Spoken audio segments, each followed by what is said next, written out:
एक ऐसा लड़का जिसने जब 23 साल की उम्र में कहा, मां मैं देश के लिए पहली पीपल्स कार बनाना चाहता हूं, तो भारत सरकार ने अपनी तिजोरियां खोल दी। जब वो 28 साल का हुआ तो बोला, मां मैं इस देश की सभी समस्याओं का हल निकाल दूंगा।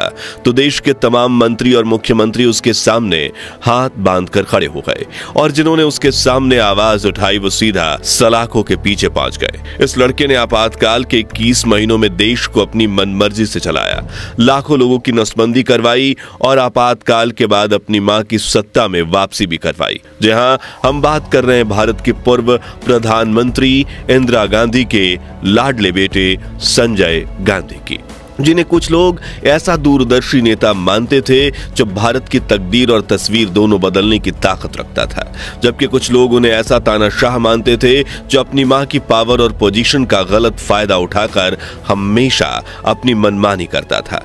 उसी संजय गांधी की मौत ने पूरे देश को हिलाकर रख दिया था और कहा जाता है कि इंदिरा गांधी अपने बेटे के मौत के सदमे से कभी उभर नहीं पाई।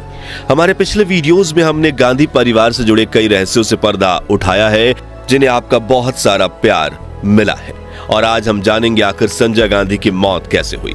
और इस हादसे के तुरंत बाद सबसे पहले अस्पताल पहुंचने वालों में अटल बिहारी वाजपेयी और चंद्रशेखर थे। ये दोनों इंदिरा गांधी को सांत्वना दे रहे थे, तभी अचानक इंदिरा गांधी चंद्रशेखर को एक तरफ ले जाकर क्या बोली, जिसे सुनकर अटल बिहारी वाजपेयी और चंद्रशेखर के पैरों तले जमीन खिसक गई। और जहां संजय का प्लेन क्रैश हुआ था, वहां इंदिरा गांधी दूसरी बार क्या खोजने गई थी और क्या वाकई में संजय गांधी का राजनीतिक कद इतना प्रभावशाली था कि हर राज्य का मुख्यमंत्री उनकी चिता के 200 मीटर के दायरे में मौजूद था। तो कैसे निकली थी संजय गांधी की अंतिम यात्रा? लेकिन उसके पहले प्लीज आप वीडियो को लाइक और चैनल को सब्सक्राइब कर दीजिए।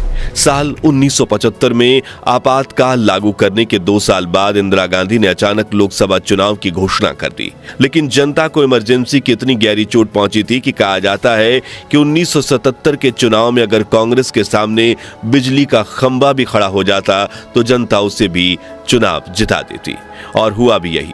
1977 के चुनाव में इंदिरा गांधी बुरी तरह से हार गईं और देश में जनता पार्टी की सरकार बनी। मगर महज 2.5 साल में देश को समझ में आ गया कि जनता पार्टी के नाम पर जो लोग इकट्ठे हुए हैं वो सिर्फ अपनी ही पार्टी में राजनीतिक लड़ाइयां लड़ने में उलझे हुए हैं और फिलहाल वो देश को चलाने की काबिलियत नहीं रखते। इसी बात का फायदा उठाते हुए इंदिरा गांधी ने सत्ता में वापसी की तैयारियां शुरू कर दी और जिसमें उनके बेटे संजय भी जी जान से जुट गए। उन्होंने टिकट वितरण किया, युवाओं को मौके दिए और 1980 में इंदिरा गांधी की सत्ता में वापसी हो गई। जिसके बाद संजय की सलाह पर ही उन्होंने 9 राज्यों में जहां पर विरोधी दलों की सरकार थी वहां की विधानसभा भंग कर दी। कहा गया कि देश में नया जनादेश हुआ है, इन्हें भी नए सिरे से इसे मानना होगा। चुनाव हुए और 9 में से 8 राज्यों में कांग्रेस सत्ता में वापस लौटी।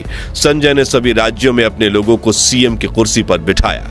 दोस्तों, संजय की सत्ता में वापसी और संगठन पर मजबूत पकड़ का यह सिलसिला चल ही रहा था। किसी बीच इंदिरा गांधी ने संजय को कांग्रेस पार्टी महासचिव बना दिया। साथ ही वो अमेठी से चुनाव जीतकर सांसद भी बन चुके थे। अब पूरे देश संजय को इंदिरा गांधी के उत्तराधिकारी के रूप में देखने लगा था, इसलिए तमाम बूढ़े पुराने नेता भी घुटने मोड़कर दंडवत करने लगे थे। मुख्यमंत्रियों को तो अपनी ऑक्सीजन ही यहीं से मिलती थी। मगर इसी बीच आया 23 जून 1980 का वो काला दिन, जिस दिन एक ऐसा भयंकर हादसा हुआ जिसने देश की राजनीति के समीकरण को हिलाकर रख दिया। यह हादसा था महज 33 वर्ष की आयु में इंदिरा गांधी के लाडले बेटे संजय गांधी की मौत का। लेकिन संजय गांधी के जीवन के अंतिम 24 घंटों में क्या हुआ था, चलिए जानते हैं। इंदिरा गांधी के बेटे राजीव और संजय दोनों को गति और मशीनों से गहरा लगाव था। दोनों पायलट थे, लेकिन एक ओर जहां राजीव विमानन नियमों का पालन करते थे तो वहीं संजय हवाई जहाज को कार की तरह चलाया करते थे।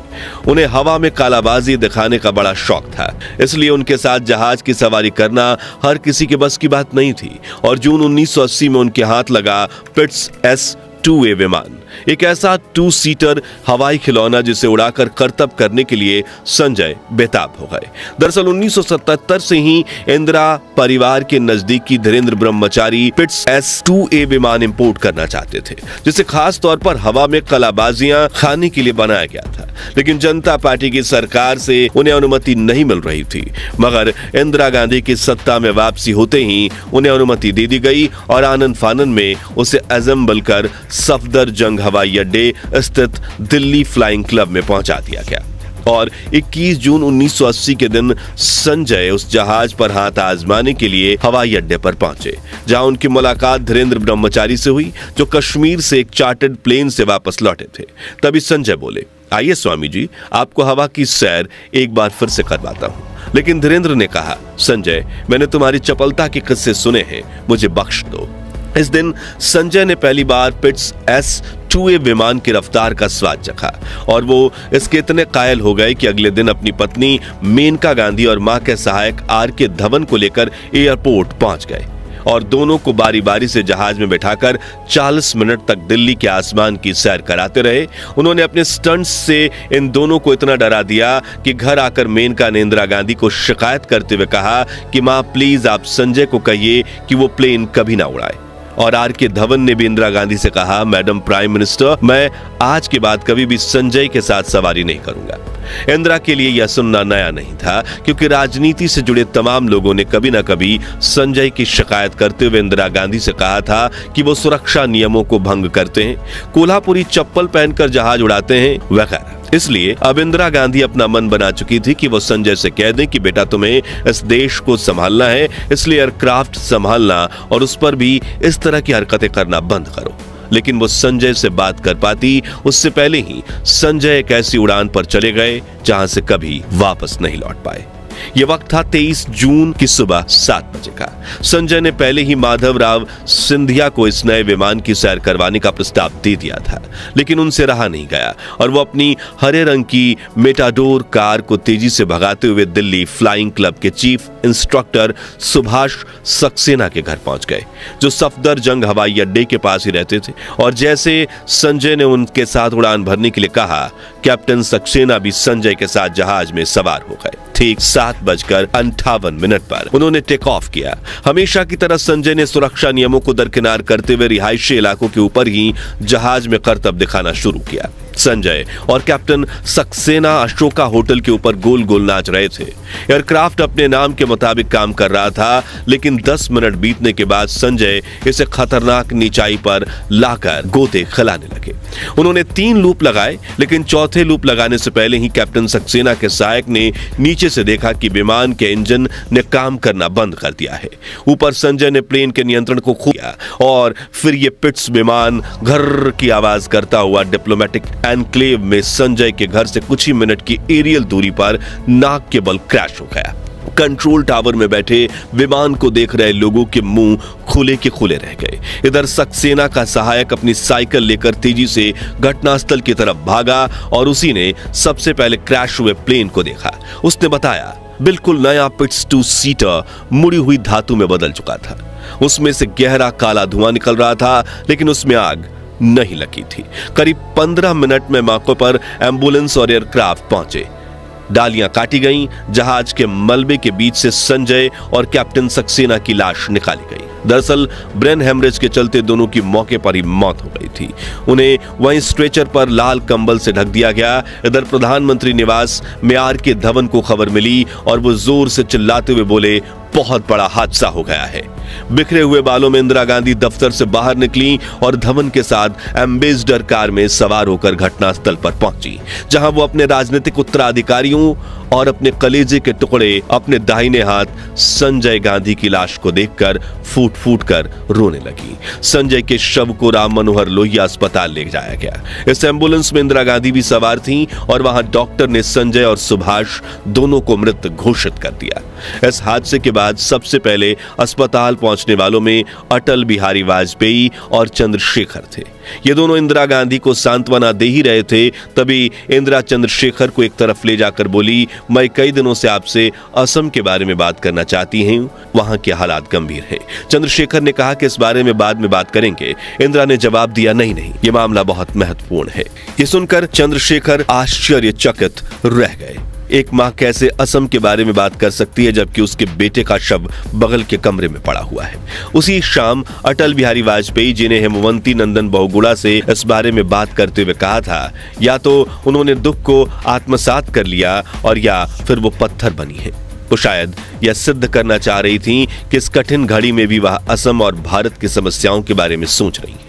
इंदिरा गांधी के बारे में लिखने वाले बताते हैं कि एक तरफ डॉक्टर्स संजय गांधी के शव को ठीक करने की कोशिश में लगे हुए थे, दूसरी तरफ इंदिरा गांधी एक बार फिर उस जगह गई जहां संजय का प्लेन क्रैश हुआ था। बाद में अफवाह फैलाई गई कि उस जगह इसलिए गई थी क्योंकि शायद संजय के पास एक डायरी और कुछ लॉकर्स की चाबियां थी जो इंदिरा गांधी को चाहिए थी। लेकिन इन अफवाहों में सच्चाई नहीं थी, बल्कि वो अपने बेटे संजय को ढूंढ रही थी और जहाज के बिखरे हुए टुकड़े को देख उन्हें एहसास हुआ कि अब संजय कभी वापस नहीं आएंगे। वहां से वापस आकर इंदिरा गांधी ने अपनी बहू मेनका समेत कैप्टन सक्सेना की पत्नी और मां को भी दिलासा दिलाया, जिसके बाद वह उस कमरे में गईं जहां संजय का शव रखा था और डॉक्टर से बोली, अब आप मुझे अपने बेटे के पास कुछ मिनटों के लिए अकेला छोड़ दीजिए। डॉक्टर्स थोड़ा झिझके, लेकिन इंदिरा ने उन्हें सख्ती से बाहर जाने के लिए कहा।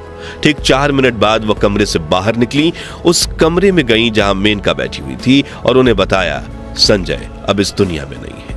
फिर इंदिरा गांधी अपनी देखरेख में संजय के शव को एक बार अकबर रोड ले आई जहां उसे बर्फ की सिल्लियों में एक प्लेटफॉर्म पर रखा गया।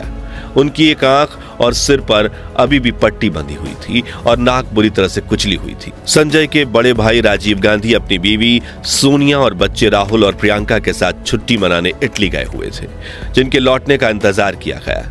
अगले दिन संजय के अंतिम संस्कार के समय इंदिरा पूरे समय मेनका का हाथ अपने हाथ में लिए रही। दोस्तों, जब संजय का जनाजा निकला तो उसके आसपास चलने वाली भीड़ ने उनके राजनीतिक कद की गवाही दे रही थी। हर राज्य का मुख्यमंत्री चिता से 200 मीटर के दायरे में मौजूद था। दिल्ली में मौजूद हर देश का प्रतिनिधि कतार लगाकर खड़ा था। रेडियो पर प्रोटोकॉल तोड़ते हुए शोक धुन बज रही थी। अगले रोज यानी 24 जून को मद्रास में पूर्व राष्ट्रपति वीवी गिरी का भी निधन हुआ था, मगर लोगों का ध्यान सिर्फ और सिर्फ संजय की मौत की तरफ था।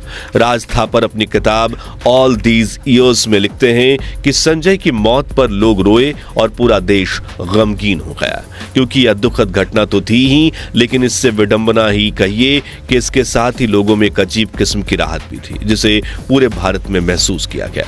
हालांकि अपने निजी दुख का बहाना बनाकर इंदिरा गांधी ने अपनी जिम्मेदारियों से मुंह नहीं मोड़ा, बल्कि संजय की मौत के 4 दिन के अंदर यानी 27 जून को इंदिरा साउथ ब्लॉक के अपने दफ्तर में फाइलों पर ऐसे दस्तखत कर रही थी जैसे कुछ हुआ ही ना हो। लेकिन संजय की मौत का गम उन्हें जिंदगी भर सताता रहा। कुछ राजनीतिक विशेषज्ञ बताते हैं कि इंदिरा गांधी कभी अपने बेटे की मौत के गम से उभर नहीं पाई। पुपुल जयंकर अपनी किताब इंदिरा गांधी में लिखती हैं, इंदिरा गांधी कई दिनों तक रात को अचानक नींद से उठ जाती और घर में संजय को ढूंढने लगती। रो रो कर उनकी तबीयत बिगड़ गई थी। कुछ ही दिनों में उनका खिला खिला चेहरा मुरझाया और दुखी दिखने लगा और उनकी आंखों के चारों तरफ काले गड्ढे बन गए। वास्तव में अपने जीते जी बेटे को मरते हुए देखने का मां का दर्द इतना गहरा होता है जिसकी हम कल्पना तक नहीं कर सकते। तो आज के लिए बस इतना ही। अब आप हमें कमेंट्स में बताइए कि आप संजय गांधी को एक पढ़ा लिखा दूरदर्शी नेता मानते हो जो देश की नियति बदलने की ताकत रखते थे, या फिर एक ताकतवर मां का बिगड़ा हुआ बेटा जिन्हें सिर्फ अपनी मनमानी करने आता था। ये वीडियो अच्छी लगी हो तो इसे लाइक शेयर करें। 11,000 लाइक्स के लक्ष्य को हासिल करने में हमारी मदद कीजिए और ऐसी ही किस्से कहानी सुनते रहने के लिए हमारे चैनल को सब्सक्राइब करके पास वाली घंटी बजाना मत भूलिएगा। जय हिंद, जय भारत।